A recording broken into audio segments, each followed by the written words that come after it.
3号上午，美国防长奥斯汀在香格里拉对话会第一次全体会上做主题发言。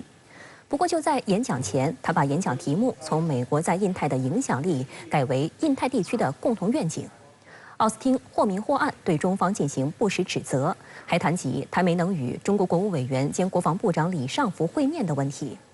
中方参会专家张弛就现场向奥斯汀发问，直击奥斯汀谬论的逻辑错误。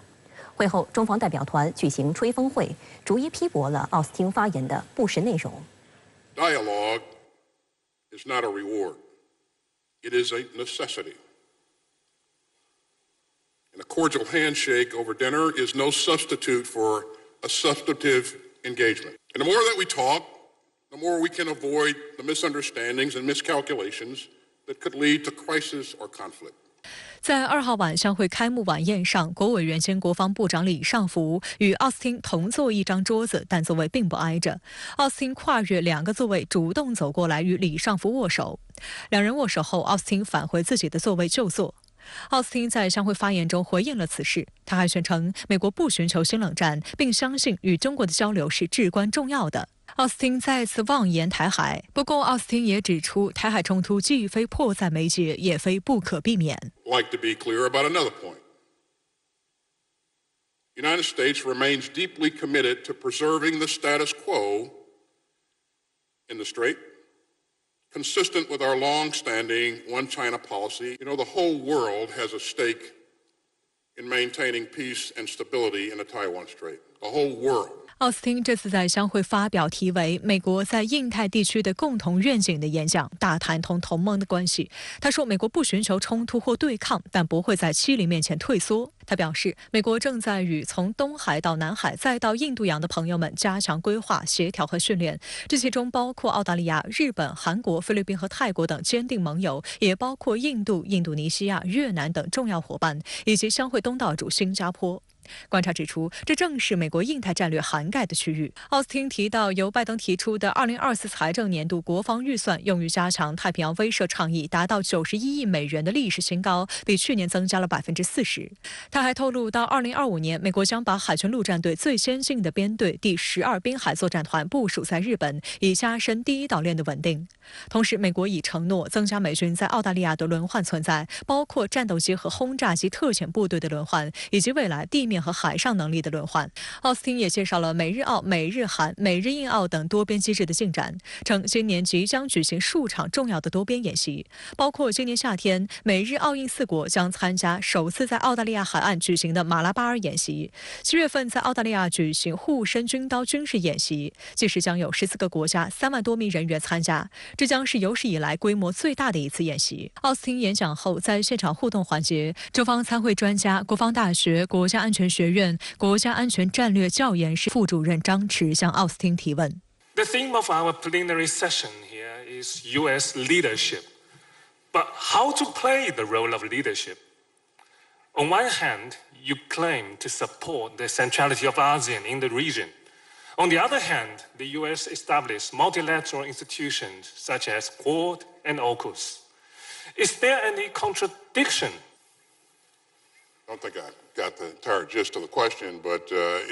I think your question was centered on AUKUS. 奥斯汀自说自话后，竟向与会者推销起了 AUKUS， 大讲特讲 AUKUS 对于维护地区安全与稳定的作用。实际上，东盟主要国家对 AUKUS 企图将核潜艇引入本区域都十分警惕，印尼和马来西亚都表示反对。会后，深圳卫视第一时间独家专访张弛，他直言对奥斯汀的回答不满意。张主任，您对于奥斯汀刚刚的回答满意吗？显然是不满意的，他实际上是避重就轻，基本上是绕开了我的问题。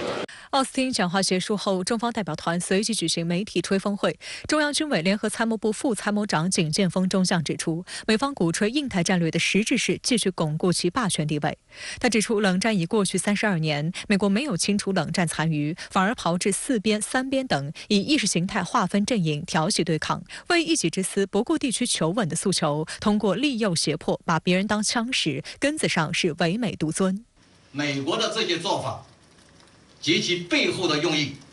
值得我们高度警惕。对于奥斯汀声称美国在印太地区所谓和平、开放与繁荣的愿景所遇到的阻力，景建峰表示，近年来美国持续插手南海问题，借机打压他国，这与地区国家求和平、谋发展、促稳定的努力完全背道而驰。他强调，地区国家有能力、有信心、有智慧处理好南海问题，不需要域外国家来多管闲事。美国才是南海局势紧张的真正推手。近年来，美方动辄派遣先进舰机到南海挑衅秩序，横行霸道，常态实施航行自由行动。美还变本加厉，增加临时部署、轮换部署，增设军事基地，持续强化南海地区的力量存在。美国这么做，只会带来更多的安全风险，更大的危机隐患。对于奥斯汀关于台海的表态，中方参会专家、军事科学院原副院长何雷中将接受深圳卫视采访时表示，台湾问题事关中国核心利益，容不得任何妥协退让。表面上讲要坚持一个中国的原则，实际行动上在破坏一个中国的原则，这个呢是我们不能接受的，也是坚决不允许的。对于美方近期炒作中美防长相会没有安排会见的问题，何雷再次重申，中美两国的防长在香格里拉对话会会谈的时机不成熟，条件不具备，责任完全在美方。昨天晚上大家也看到了，在这个晚宴上呢，两国防长进行了握手，也这个进行了致意，这表明呢，中国军事外交的灵活性和包容性，不和他会见。不和这个美国的防长会见会谈，表明了中国外交和中国军事外交的坚定的原则性。何雷说，美方若想与中方会谈，必须做到要落实中美两国元首达成的重要共识，有诚意和纠正现在的一切错误做法这3点。从小环境来讲，他对中国的防长2018年就进行了制裁，到现在没有解除制裁。我们中国的防长怎么能以被制裁的身份戴上被制裁的帽子和他进行会谈呢？从大环境来讲呢，现在中美关系是美国不断挑战中国的底线，不断呢就破坏中美之间的这个外交关系的叫做政治基础。景建峰也谈到，沟通应当是良性的，基于相互尊重的。美方一边呼吁要沟通交流，一边在损害中方利益关切，一边声称要加强危机管控，一边又不断挑衅示强，世上没有这样的道理。景建峰说，相会是讨论安全的平台，不是鼓噪霸权的秀场。我们此次参会是为和平而来，为发展而来，为合作而来，而美方明显是为宣扬领导地位而来，为抹黑打压他人而来，为维护自身霸权而来。他还送了美方3句话：领导不是霸权，地位取决作为，行动胜于空谈。深圳卫视特派记者会后采访了国防大学国家安全学院国家战略教研室大校副主任沈志雄。他认为，相较于去年，奥斯汀这次的相会演讲在涉台方面更加露骨。我感觉呢有一些变化，但是我总体的感觉呢，一个是没有新意，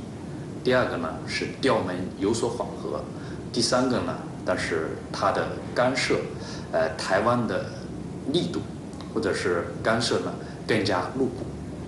主要是这3个感受。沈志雄特别注意到，在谈及台湾问题时，奥斯汀使用了更具煽动性的措辞。他在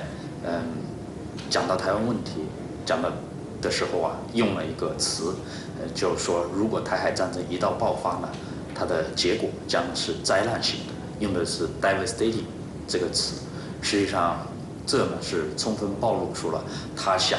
的进一步要增加对华威慑这一种总体的考虑。4号上午，中国国委员兼国防部长李尚福将以中国的新安全倡议为题做大会发言，对全球安全倡议做进一步阐释和宣解。对此，外界高度关注。深圳卫视特派记者团也将持续带来详尽报道。6月3号上午，美国防长奥斯汀在新加坡香格里拉对话会的首场全体会议上发表题为“美国在印太地区的领导地位”的演讲。在提问环节，中方参会专家、国防大学国家安全学院国家安全战略教研室副主任张弛大校现场提问，直指奥斯汀演讲的一个重大破绽。深圳卫视记者第一时间独家专访了张弛。那我们今天也留意到呢，您在这个奥斯汀在进行大会主旨演讲之后，也提出了一个问题。那么，您对奥斯汀的这个提问的回答是否满意呢？他这个回答实际上也并没有正面回答我的问题，而是躲闪其词。那么，因为我这个问题设计的就是抓住了美国它当前推行印太战略，或者说对亚太地区政策的一个自相矛盾的一个点来问他，所以他看起来是没有任何准备，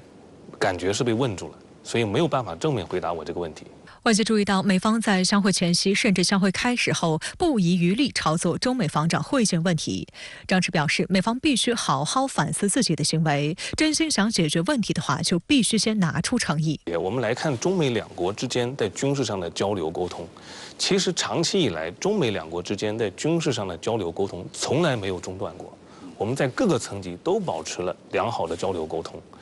所以考虑到防长见不见面，这个当然是需要一个良好的氛围，需要一个诚意，我们需要看到美方的诚意。但是近年以来，我们发现美方恰恰是说一套做一套。他明面上说我要和中国保持军事上的交流沟通，想要为中美关系设置所谓的护栏，但是另一方面，我们看到美国在做法上面却不断的在南海、台海等一系列敏感问题上不断的在挑衅，不断的用切香肠的手法在冲击我们的底线。是在这种状况之下，我们发现美方的诚意是值得怀疑的。如果没有这个最基本的诚意和互信，那即便见了面，进行了交谈，我感觉也很难谈出真正有意义的成果。对于美国防长奥斯汀在相会上大谈美国领导力，张弛表示，这恰恰是美国对自身影响力不自信的直接反应。实际上，美国在本区域搞煽风点火和口惠而实不至的勾当，东盟国家对美国的本质看得十分清楚。就是在危机当中，或者说在现在大国竞争上升的过程当中，中国没有逼迫他们选边站队，中国始终尊重东盟的中心地位。另一方面，美国往往是口惠而实不至，除了刚才我们讲到的推动建立小圈子，逼迫东盟国家选边站队以外，并且他在全世界一些地区在煽风点火，自己却隔岸观火拱火，所以东盟国家越来越看清楚，美国在很多时候是靠不住的，所以很多东盟国家也都在努力的试图调整这种错位关系，想要发展他们和中国的包括在安全的各个方面的合作。所以我们看到前2天中国跟新加坡签署了国防的热线，这个就是一个具有标志性意义的事件。将会第2天有哪些特别关注？解放军代表团今天火力全开，驳斥美国防长演说涉华不实表述，还有哪些特别内情？马上来连线正在相会现场的特派记者万汉一。韩一你好，能不能跟我们分享一下你在现场的观察？好的，一连3天的相会正在新加坡举行，40多国的600多名代表齐聚，各方对于对话的渴望可以从会场房间的预定情况窥见一斑。不仅大小会议室全部订满，时间也一度延至深夜11点45分。但相会的聚光灯无一集中在中美2个大国身上。大国防长昨天在开幕晚宴期间礼貌握手，并通过翻译相互认识与打招呼的场景，一定程度上缓解了相会因华盛顿连日炒作中美战机南海所谓危险接近，以及在抱怨中方拒绝会晤的紧张气氛。那么我也注意到，美方调门的降低可以体现在防长奥斯汀在最后一刻更换了演讲标题上。相会开幕前，我们媒体记者拿到的日程表显示，奥斯汀原本将围绕美国在印太地区的领导力发表演讲，而我在查阅美国五角大楼官网今天发布的讲话全文实录时发现，标题已经更换为印太地区的共同愿景。不过内容上是换汤不换药。奥斯汀33分钟洋洋洒洒的演说，仍然延续了以往的论调，再次将20岁的香格里拉对话会当作美国鼓噪霸权的秀场。简单来说，他主要谈了2件事儿：一呢是继续拉拢盟友，挑动地区局势；2是强硬要求与中国对话。针对外界高度关注的中美2国2军关系，奥斯汀则玩起了阴阳剧本，嘴上说着台海一旦发生冲突将是毁灭性的，将以令人无法想象的方式影响全球经济，但美国在实际行动上却不断虚化和掏空一个中国原则，提升售台武器的数量和性能，频繁穿航台湾海峡炫耀武力。另一方面，奥斯汀在讲话中还强硬要求与中国军方对话沟通，声称以此加强危机管控。但实际上美方的要求是建立在强盗式的逻辑之上的。中方此前一再指出，如果美方想要军事领域对话，那么首先应当解除对中国防长的制裁。美国只隔空喊话不行动，本身就显示出诚意不足。中方在美防长发表演说后，第一时间召开了吹风会。那对此你有何观察呢？吹风会定于中午1点召开，我们提前15分钟抵达小会议室时，现场已经是座无虚席。小小的场子被中外媒体挤爆，显示国际舆论高度期待。面对奥斯汀演讲明里暗里多次对中方进行不实指控，中方将如何回应？那么我注意到，此次在吹风会上发表谈话的是中央军委联合参谋部副参谋长景建峰中将，由这个级别的军事将领出面回应，足以显示中方对此的重视程度。那么，针对美方单方面炒作下，外界目前最为关注的中美两军沟通问题，景建峰中将做出了正面的回应，指出两军的接触交流并无中断，但两军关系面临困难。这背后的原因正是美方一系列错误言行，包括在台湾问题上不断触及中方红线，拒绝解除对中国防长的制裁等等。整场吹风会听下来，景建峰中将针对奥斯汀的涉华谬论逐一击破，有理、有利、有节，令我感到相会不仅仅是各国代表交朋友的绝佳场地，也是捍卫国家荣誉的场合。景建峰中将在会上还送给美方3句话：领导不是霸权，地位取决作为，行动胜于空谈。我相信必将涤荡相会的舆论场。好的，谢谢韩一从现场发回的报道。谢谢。相关话题来连线特约评论员刘和平。刘先生您好，对于美国防长奥斯汀在香格里拉对话会上的发言，您作何解读呢？其实按照原定计划，奥斯汀的发言将主要围绕着印太战略而展开。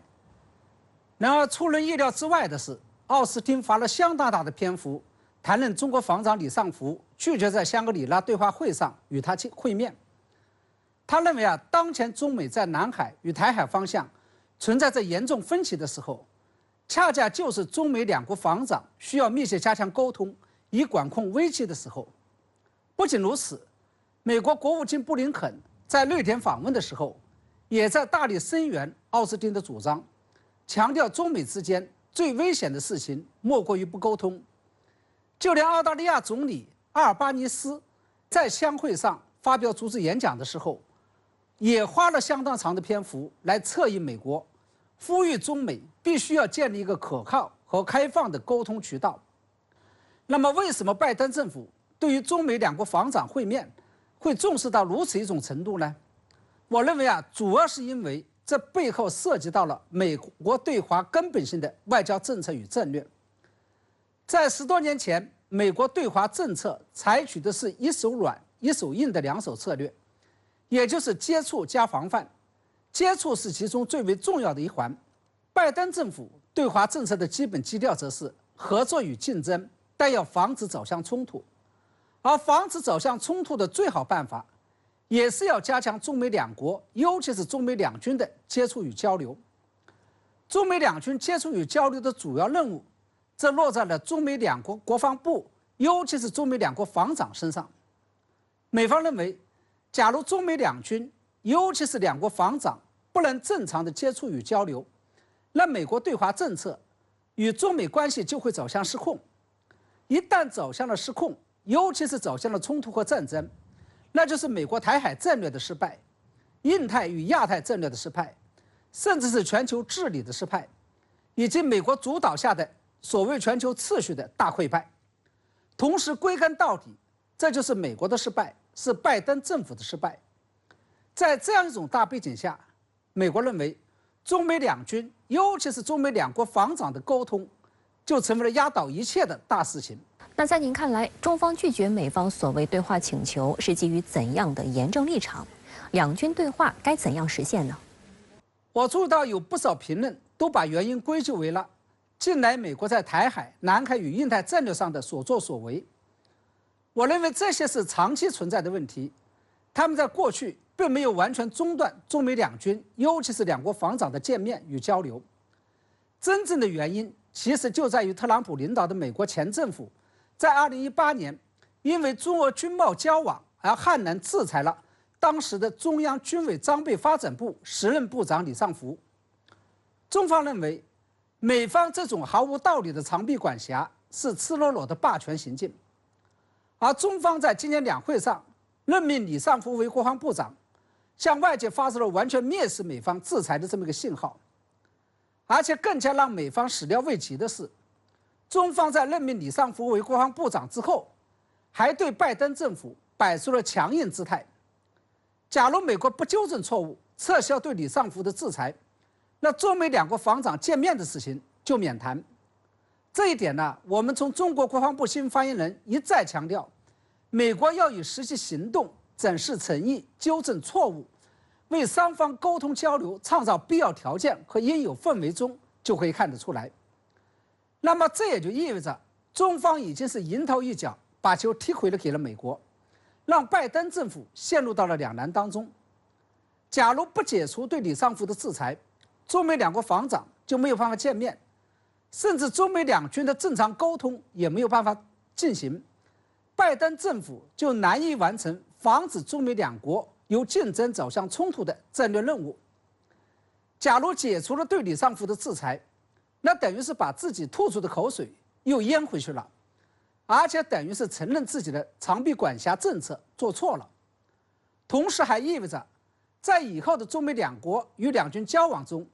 主动权已经不再由美国单方面掌握了。那么根据拜登本人在G7峰会后的表态，他是想撤销对李尚福的制裁的，想纠正特朗普时期的错误做法的。最后这件事情之所以又被美国国务院否认，那是因为当前美国即将迎来新一轮的总统大选，而且拜登的竞争对手极有可能就是冤家路窄的特朗普。这个时候，假如拜登撤销了对李尚福的制裁，就会被特朗普与共和党抓住把柄，被批评为对华软弱。这对于拜登本人与民主党的选情是非常不利的。那对于中美防长虽然没有正式会谈，却又在昨天握手致意一事，您又怎么看呢？我想提醒大家注意的是，李尚福与奥斯汀握手致意的情境是，昨天晚上主办方新加坡在举行晚宴的时候，将李尚福与奥斯汀安排在了同一张餐桌上，但隔着2个座位，是奥斯汀主动走过2个错位来跟李尚福握手的，李尚福是被动回应的。因此我们不应该从国家政治与外交的角度去解读这件事情，而应该从人性与人情的角度去解读。也就是说，李尚福与奥斯汀的握手致意是属于人之常情与常理，是属于基本的社交礼仪，它并不代表中方对于中美防长会面的态度有任何的改变。当然了，中方也要提防的是，美方在中美两军军事交流与防长会晤的态度上显得如此急迫，不排除是在刻意抢占道义上的制高点，也就是要做给全世界看，把中美两军交流与防长会晤中断的责任归咎于中国。好的，谢谢刘先生在线与我们分享您的观点，谢谢。新加坡香格里拉对话会期间，国务委员兼国防部长李尚福积极开展军事外交活动。3号，他与日本防卫大臣滨田敬一、韩国国防部长李钟燮举行的双边会晤备受关注。英国国防大臣华莱士也表示，希望与李尚福进行会晤。中日两国防长日前刚首次通过中日防务部门海空联络机制新设立的直通电话进行交谈。日方在不断发出对华寻求对话信息的同时，仍继续跟着美国对华发难。而英国也明显加大了介入亚太安全事务的力度，与日本的安全合作不断升级。当地时间6月3号下午，出席香格里拉对话会的中国国务委员兼国防部长李尚福和日本防卫大臣滨田敬一举行会谈。这是自去年6月以来，两国防长再次举行面对面会谈。深圳卫视特派记者在现场观察到，滨田敬一先抵达会晤现场，李尚福抵达后，两人友好握手，之后入座举行会谈。在中日军方高层进行正式会谈之前，部分媒体记者被允许入场拍摄寒暄环节。我留意到，日本防卫大臣滨田敬一率先发言，他主动提及上个月刚刚与李部长使用新开通的中日防务部门直通电话进行了交谈。李部长微笑倾听，而当两人的谈话进入正题之后，李部长主动提及，台湾问题是中国的内政，日本方面不要向台独分子发出错误信号，避免造成中日关系颠覆性损害。值得注意的是，5月16号下午，中日两国防长首次通过中日防务部门海空联络机制新设立的直通电话进行交谈，这标志着历经16年磋商，中日之间旨在防止海空突发事件的国防热线正式启用。中国国防部当天发布的消息称，直通电话的建成和启用是落实两国领导人重要共识的实际举措，将有效充实两国防务部门沟通渠道，加强双方海空危机管控能力，有利于进一步维护地区和平稳定。今年正值中日和平友好条约缔结45周年，近来日本方面频频释放有意与中国推进高层对话的信号。我觉得通过这种防长级的对话，对于双方关系的稳定还是有积极的作用。也希望能够通过这个防长一级的对话，能够更多推动工作层面的一些交流和这个沟通。我觉得对于整个稳定地区局势来说，应该说还是会有一定作用的。但矛盾的是，日方一边发出寻求与中方对话信息，另一边却积极配合美国搞针对中国的小圈子政治。在5月举行的七国集团广岛峰会上，作为轮值主席国，日本在议程和联合声明中加入大量涉华议题。5月23号，日本经济产业省还宣布，将从7月底开始收紧对23项先进半导体制造设备的出口管制措施，针对中国芯片制造业的意图十分明显。日本还积极参与美国构建的多边安全合作机制。日本新安保政策已经突破了和平宪法专守防卫的原则，转向对敌基地攻击能力建设，还制定了5年内军费翻1倍的计划。这意味着日本将连续5年军费增长率达到20%。更值得警惕的是，日方还在台海有事就是日本有事的道路上越走越远。美国防长奥斯汀在这次赴新加坡之前就专程访问日本，他在与日本防卫相滨田敬一的会谈时声称，要通过多边合作领域的创新举措强化威慑力。美日两国防长还对台湾问题指手画脚。日本经济新闻分析称，日美两国政府正计划扩大以日美为中心的多边安全合作机制，未来还可能通过组建新的机制，深化日美韩、日美澳等3边合作。有分析称，日本近来的一系列外交动作不单单是被动追随美国，也是基于自身利益考量的主动选择。其目标很明确，就是通过与美国和西方的配合，增加战略筹码，对冲中国的地区影响力，逐渐摆脱战后体制束缚，实现成为政治和军事大国夙愿。不仅是中日关系，我觉得整个这个目前整个地区来看，实际上中国与其他国家的关系可能都要放在中美加的视野下来看。中日的这个关系一方面会受到中美关系和美日同盟的影响，另一方面就从实际来看，我觉得中日关系现在来说只能说会谈会起到一定的稳定作用，但未来双方的关系还会可能会出现一些不同时期有一些波动吧。在相会期间，英国国防大臣华莱士透露，他也寻求与李尚福会晤。北约秘书长即将换届，英国国防大臣华莱士被视为下任北约秘书长的热门人选。据西班牙机密报网站称，华莱士表达了接任新一届北约秘书长的意愿。英国也在北约内一直与美国配合密切。华莱士被视为是美国属意的北约秘书长人选。英国脱欧后推行打造全球化英国战略，具体来说就是更积极对接美国印太战略。由于英国并非印太国家，与日本合作就成为英国介入印太事务的抓手。5月18号，英国和日本两国政府首脑在七国集团峰会前夕签署了旨在加强双边防务、安全、经济与技术合作的广岛协议。在该合作框架之下，英国计划在今年的岛屿警戒演习中，将英军参与人数增加至170人，相比于2022年翻了一番。同时，英国宣布计划于2025年向印太地区派遣一个航母打击群，这将是自2021年以来，英国再度向该地区部署航母打击力量。从英国来看，它脱欧之后，它实际上为了寻求在全球事务中发挥更重要的作用，让它积极地回归到了印太。整个英国的这个政策，或许会有一些这种独立性，很大程度上，我觉得这个美国和这个欧洲这一方面的这种整个政策的一致性还是比较大一些。所以我觉得通过会谈，我觉得只能说是保持一个沟通，然后双方能够明白自己的一些这个双方政策的一个底线。但是对于完全要改善现在的整个这个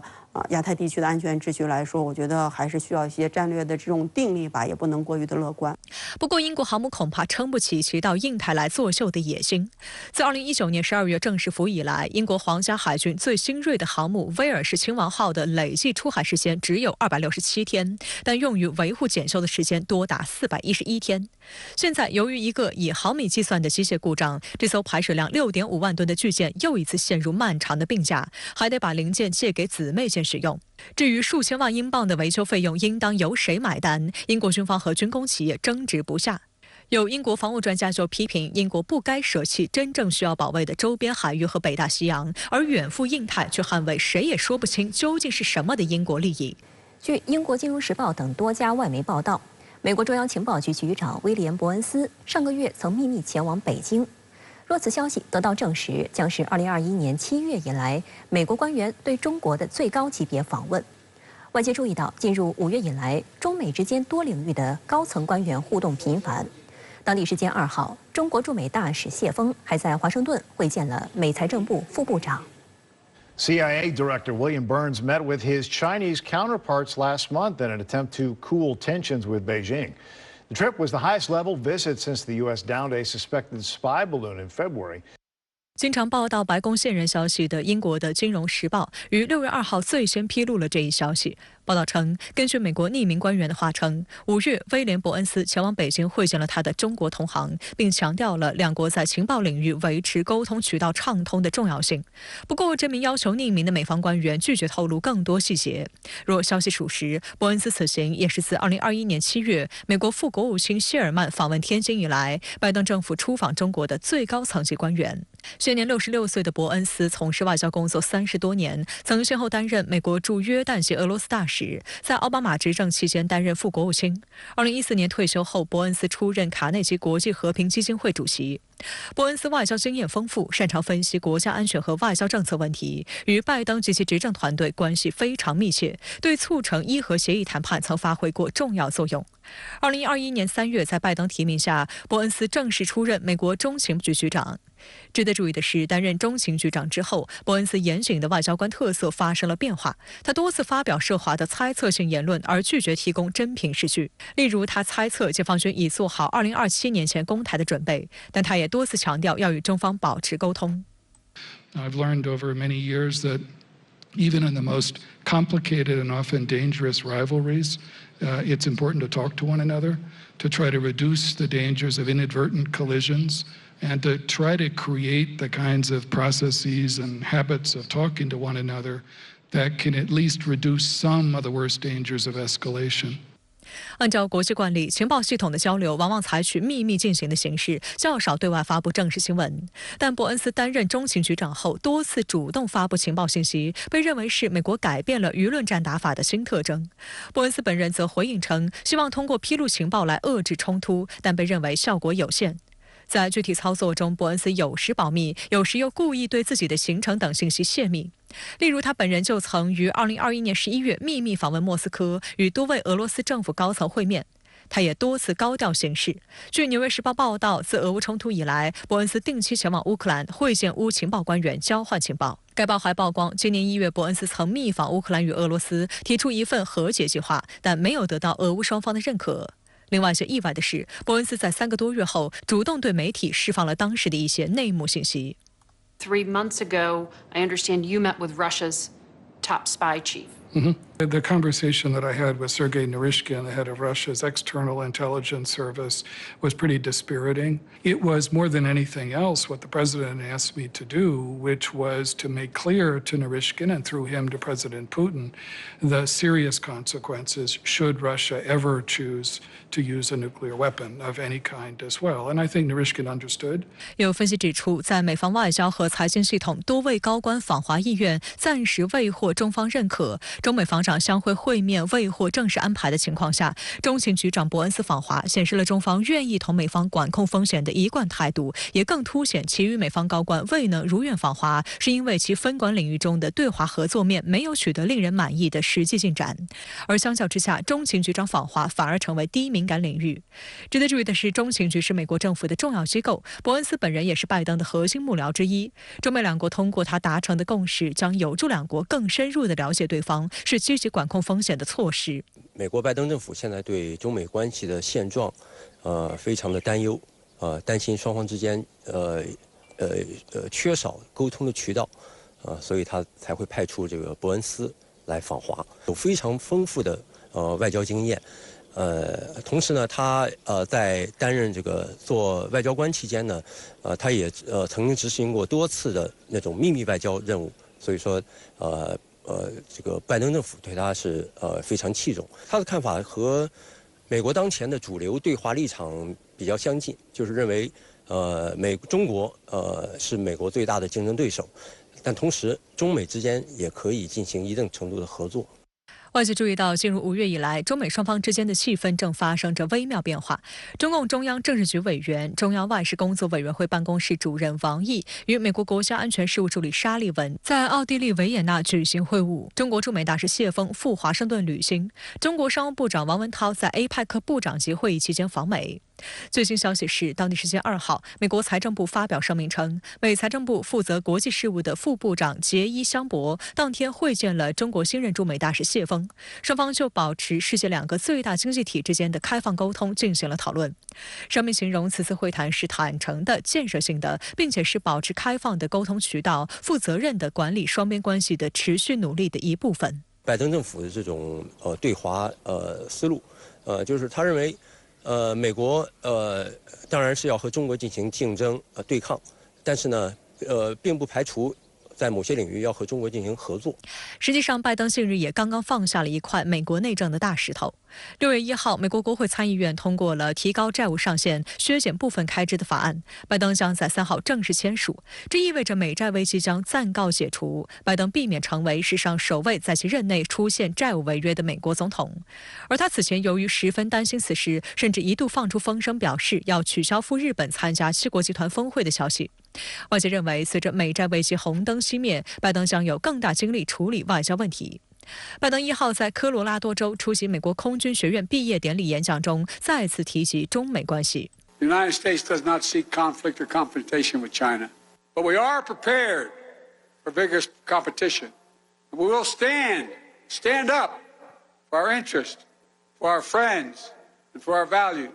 但拜登在这场典礼上摔了一跤，成为美国媒体关注的焦点。在被人扶起身后，拜登用手指了指自己摔倒的地方，表示是有什么东西绊倒了他。美国有线电视新闻网说，拜登摔倒的地方放置了用来固定提词器的沙袋。